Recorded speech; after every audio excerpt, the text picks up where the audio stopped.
স্বৈরাচার আওয়ামী লীগের পতনের পর থেকে প্রতিবেশী দেশগুলোর সাথে বদলে গেছে বাংলাদেশের কূটনৈতিক সম্পর্ক।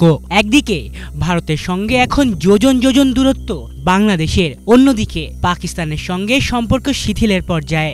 ঘনিষ্ঠ যোগাযোগ বাড়ছে চীনের প্রতি।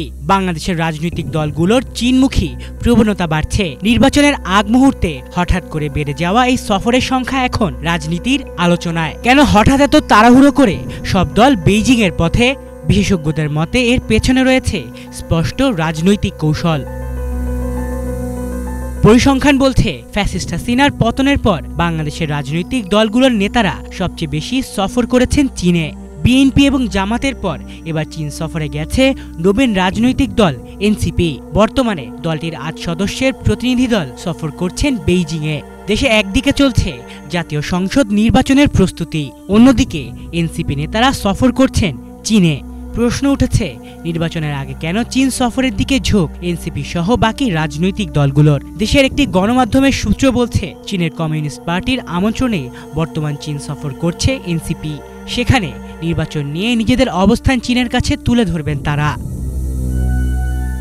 যুক্তরাষ্ট্র ও ইউরোপীয় ইউনিয়ন দীর্ঘদিন ধরেই বাংলাদেশের নির্বাচন নিয়ে কঠোর অবস্থান নিয়েছে, দাবি করছে সুষ্ঠু ও নিরপেক্ষ ভোটের। কিন্তু চীন বরাবরই রেখেছে ভিন্ন নীতি। অভ্যন্তরীণ বিষয়ে হস্তক্ষেপ করবে না তারা। আর এই নীতিই যেন এখন বাংলাদেশের বড় দলগুলোর কাছে আশার আলো। কারণ তারা জানে, আন্তর্জাতিক অঙ্গনে বৈধতা টিকিয়ে রাখতে বড় শক্তির সমর্থন দরকার। আর সেই জায়গায় চীন হয়ে উঠছে এক নির্ভরযোগ্য শক্তি।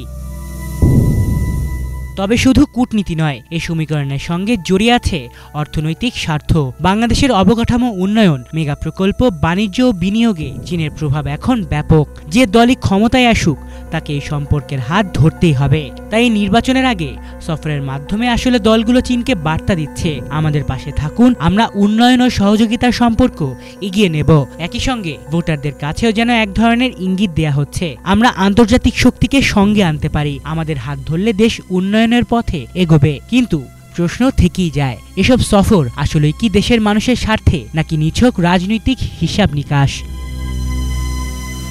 আলিফ চৌধুরী, বাংলা ভিশন।